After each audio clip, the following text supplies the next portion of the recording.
Hello and welcome. My name is Joyce Matambo, and today I am joined by the beautiful and amazing woman, the woman behind Home Care Advisors. She is a mom, she's a businesswoman, she is a wife, she is an employer. I know you guys are a little nosy like me, so let's get to know Yvette. Hi, Yvette. Hi, Miss Joyce. Thank you so much for having me here today. Oh, I am so honored that you made the time. I know you have a busy schedule, so I'm so happy that we are able to have this conversation today. It's my honor to be here. Who is Yvette? Yvette is a clown. I was a class clown in school. I'm the one that makes that sad day into a bright day. I'm that one that looks at all negative situations into a brighter situation. Who is Yvette? Yvette is just a free spirit that says, I've got one shot at it. I want to be able to make my time here on earth have a purpose. Growing up, what did you want to be? Like, we all had that little conversation as a little girl, or maybe when you were in primary school, kindergarten, and they asked, what do you want to be when you grow up? What was Yvette's answer? I wanted to be a nurse. Flat out, a nurse. My mother was a nurse. Back in those days, she was a nurse matron with the little hat and the dress and the little watch right here, and I remember very vividly how I would get her ready.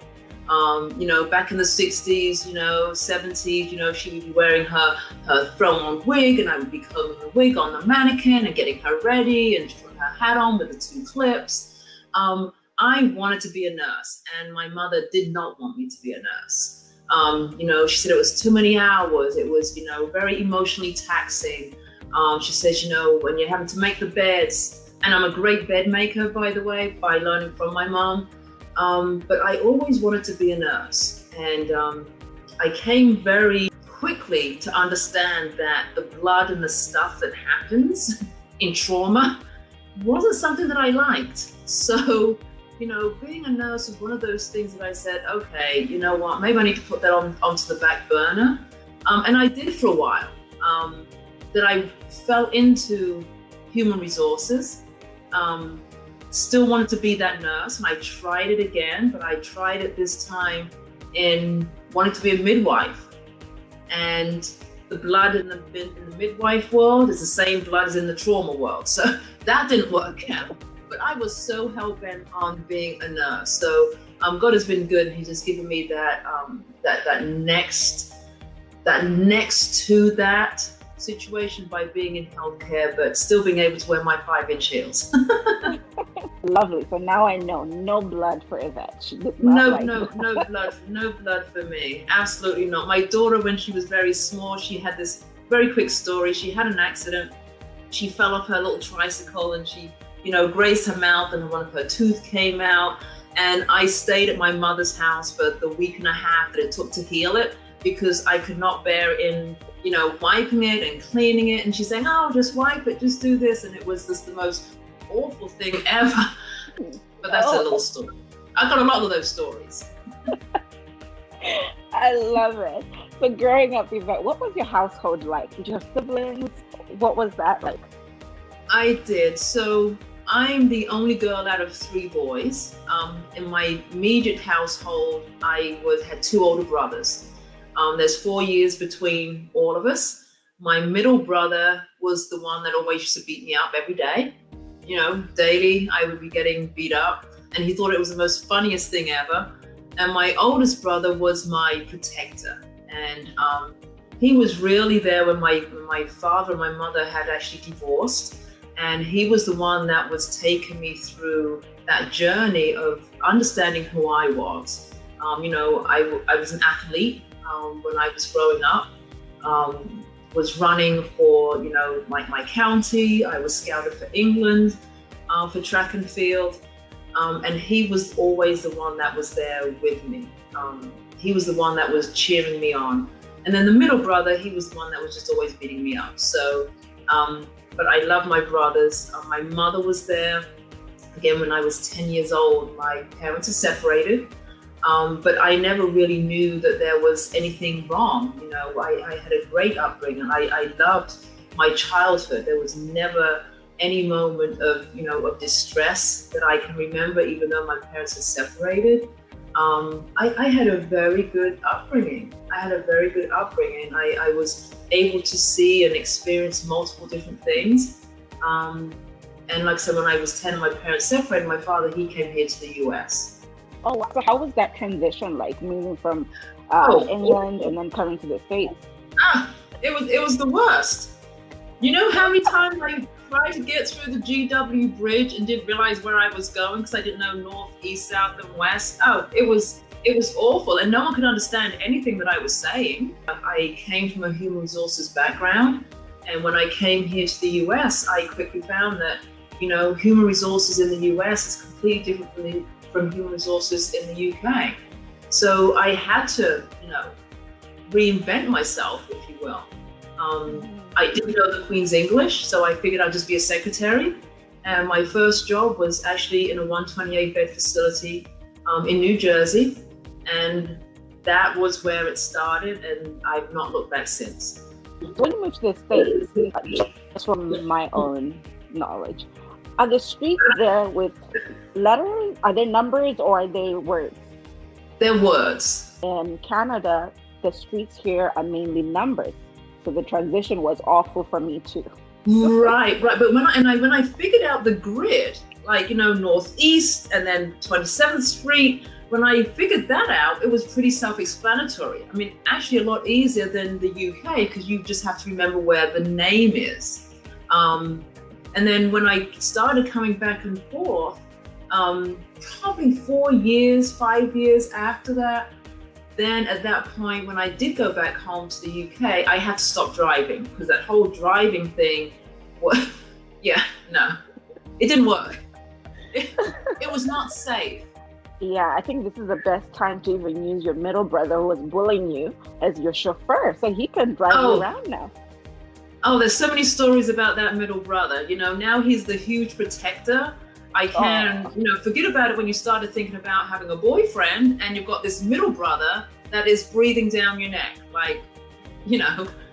So it was fun. I had a good upbringing. So what's the one thing that Yvette would never leave the house without? One item. Probably dental floss. Goes with me everywhere. And one day I'll tell you the story about when I actually went through a lawsuit in the first 6 months of me opening up my business, as a matter of fact, and had to go to court. I didn't have anything, and I went representing myself, but I went to court with a suitcase, a briefcase, because it looked official. Had my pinstripe suit on, my high heels, but I had this briefcase, and all I had in there was my wallet and my dental floss. And as long as I had my dental floss, I was dressed. I was ready for anything. Wasn't ready to be thrown out of court, but I was dressed and I was ready for anything. Oh, that's awesome. That's awesome. I have so many of those stories, Joyce. Oh my gosh. It's totally been a roller coaster for sure. So what would you say is the best advice you've ever received? You may get 100 no's. You got to continue working for that one yes. My father is my biggest supporter. He's the most laid back kind of a guy, but he's that one that's going to tell me, Yvette, you're going to be the next president of the United States. He was so happy I was coming to the United States. He had it down on his notepad that I was going to, you know, run for presidency. Like that. What I want to do is like be a nurse or something, you know, get over this sickness, you know, and he wanted me to be the president. So he was that man that would print my shirt with my name, 1,000 shirts, and would wear 1,001 of those shirts. So you may get 1,000 no's, you may get 100 no's, but that one yes, got to keep working for it. I've had 1,002 no's, but it didn't stop me. You know, when when that's being planted in your spirit of being that person, that entrepreneur, that leader, and no matter what it is, whether you want to be a nurse, whether you want to be an engineer, whether you want to be a doctor, when it's planted, who can take those roots? You know, you can't just dig them up and throw them out and do something else. I've got one shot at it. I've got one shot at life, and I have to make sure that I take accountability for everything that I do. With everything that you know now, with the business and how the transition from England to States, what would you tell your younger self? If you could just go back to your early 20s, late teens, what would you tell yourself? Everything that we go through, there's no way of having perfection. But everything, as long as you take something from it, is that you are going to grow from it. So what would I say my younger self? Do it exactly how you did it. I had to go through transitions of maturity to be here. I couldn't have done it no sooner in my timing as it was God's timing. Stay focused. You know, if this is what you want to do, you know, you're going to have the naysayers. You're going to have those that are saying, well, you know what, you got to follow what, you know, the family DNA is, and that might be to be a doctor. But if that's not driving you, if that's not giving you that desire every day that you're thinking, you're dreaming, you're talking, you're sleeping, business or entrepreneurship, then you shouldn't be doing it. So no, I wouldn't change a thing, Joyce. I absolutely wouldn't change a thing. I had to go through what I went through to be here today. Something would have been lost along the way, and it took me this time to realize that because of the different things you go through in business ownership. But to tell my younger self, do exactly the same thing. You have several businesses.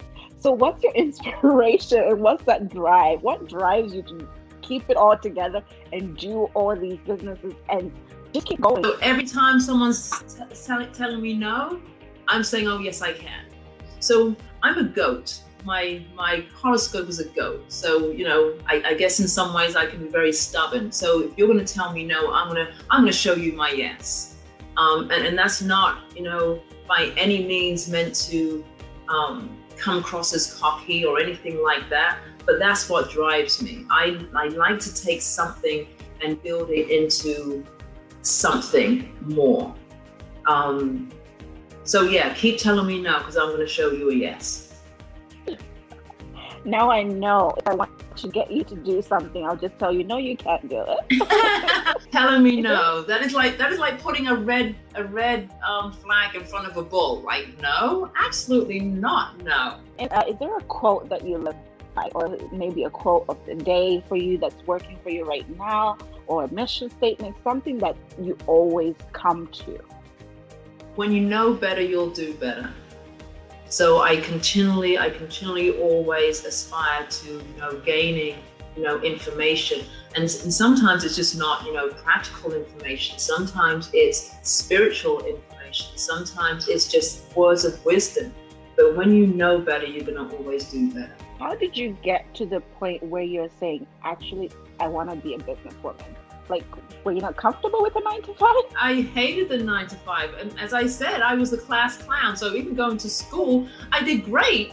Don't get me wrong, but it was just being in this confinement of somebody else's time, you know, and it was 8 hours out of my day, you know, and that's one of the things that drives me right now for my current employees, is that I always have to strive to keep them interested, because we can get sidetracked. You know, we can sit there and think, oh my God, is there any end? Not everybody is a leader, you know, and to be a leader, you've got to have followers, and to be a follower, you've got to have a leader. So we've got to have each other.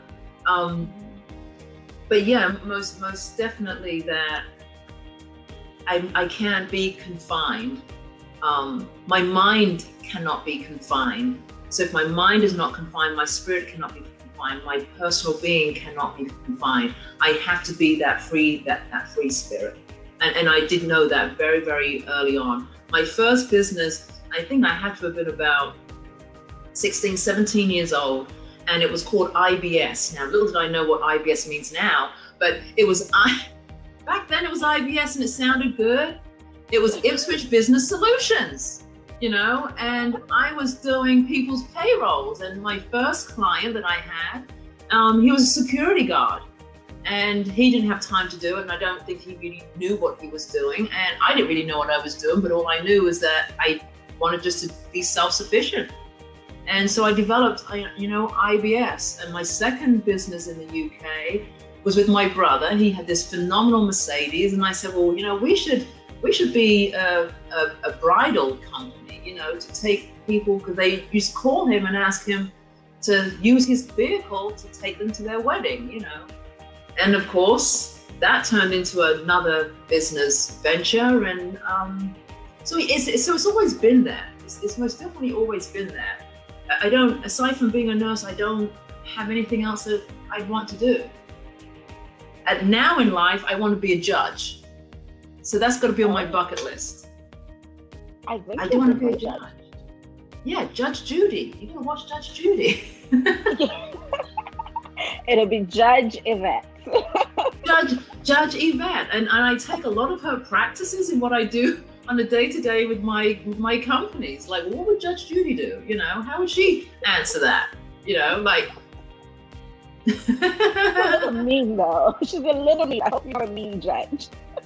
Well, you know what? I think that's also part of it. That's the game face. Not necessarily mean, but having the game face, and the rules are the rules. But again, in my younger days, rules are also there to be broken. But don't tell everybody that I said that. None of my employees should be listening to this. Speaking of bucket list, do you still have vision boards, or are there still anything goals that you want to achieve? Oh my gosh, yes. Okay. So I have started writing my book called Second Chance. Second Chance because we all have them and we all need them. And, with successes actually comes, failures. And my failure some years ago actually has been the driving force of it now being my testimony. So writing a book is one of them. My second one is that I do want to do body competition again. That's also one of on my bucket list. I also want to run a marathon, but I can't even get the energy up to say that I want to do a 5-mile marathon. So I'm still working on that. My biggest one is to, have my book, to be able to be an inspiration to another person who has gone through those peaks and valleys, because it's going to come with it. But just know that you go through it. You don't stay in it. Any fear that you want to conquer? My fear is leaving this earth without a legacy. That is my fear. You're on the right path to doing that already, so I think you can scratch that one off. I feel that I have been impactful on people's lives throughout my journey, but there's still more. I'm not going to settle. I'm not going to settle. So yeah, I've still got to strive for that. And that's my biggest fear, is leaving this earth.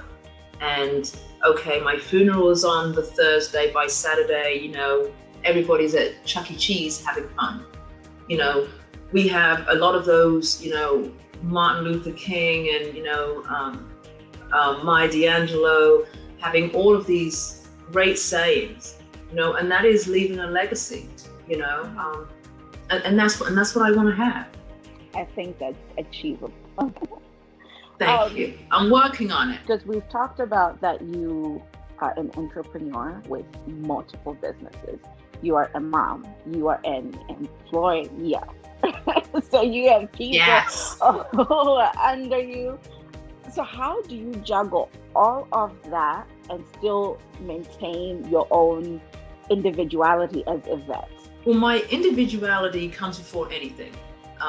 So if I lose that, I don't have anything else. That's first and foremost. I never put, the businesses, even my daughter, before myself.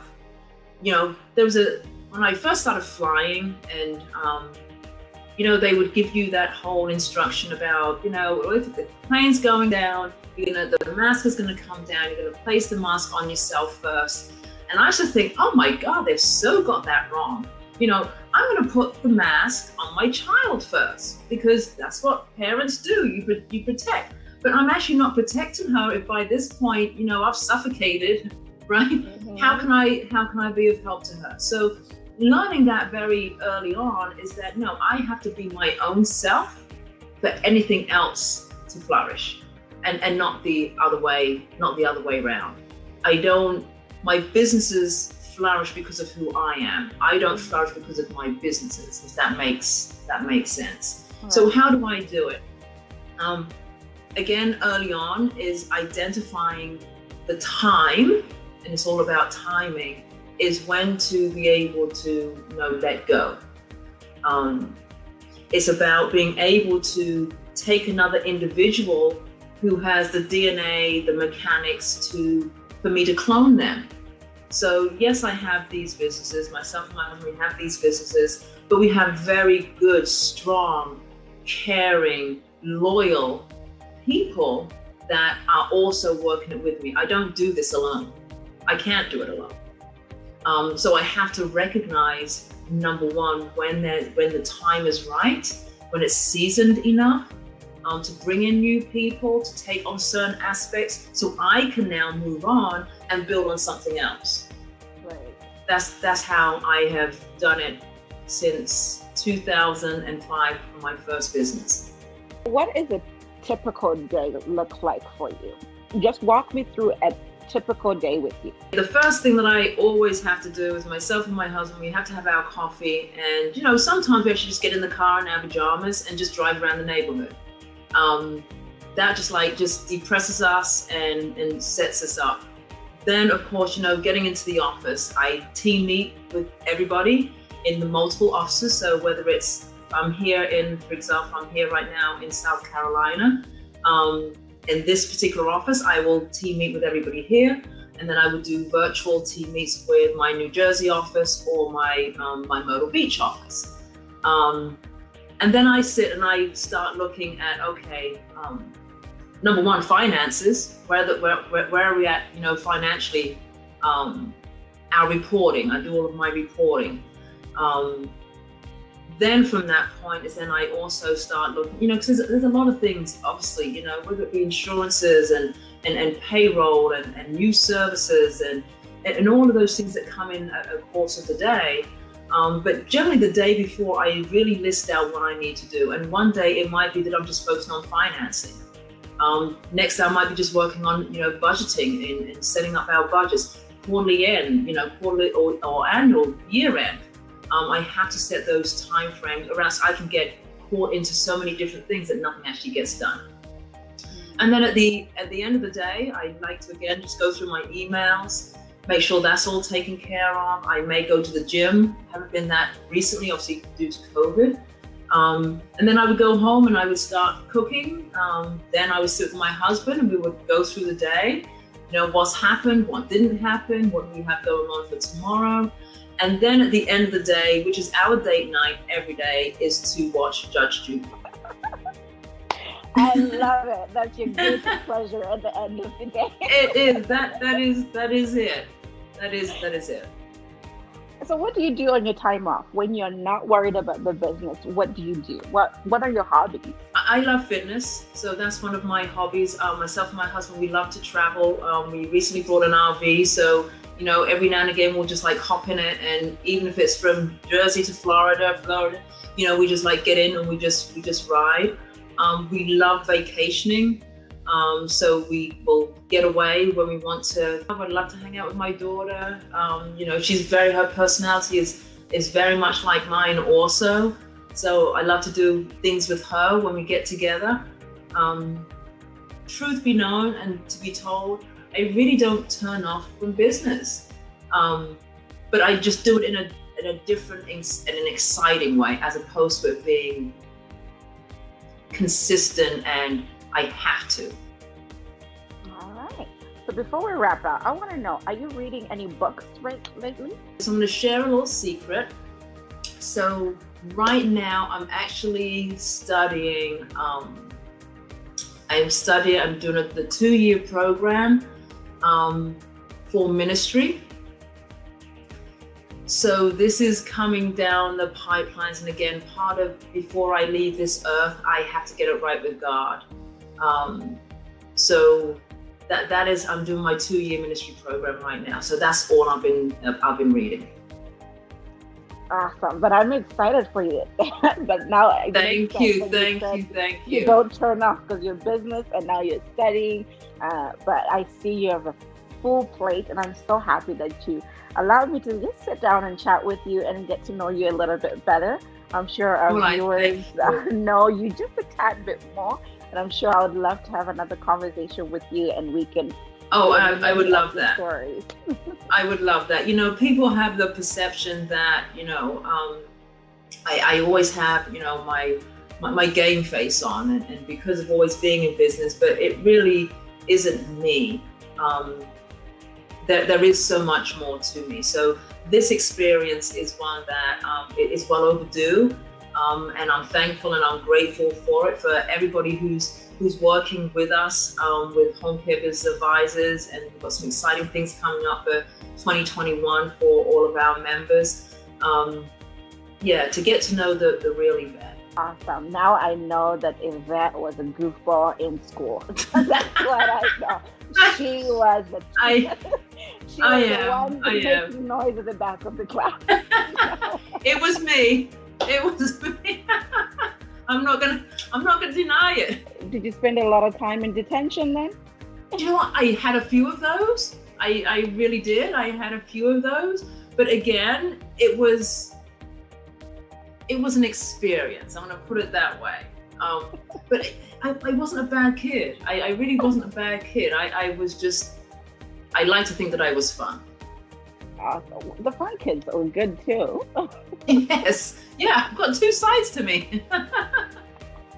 So we see now you have your game face, but now we know that you also have your goofy side, which we like. And we know that you like fitness, which I think I might have to go under your wings and you can teach me. Absolutely. I do want to compete at least one more time.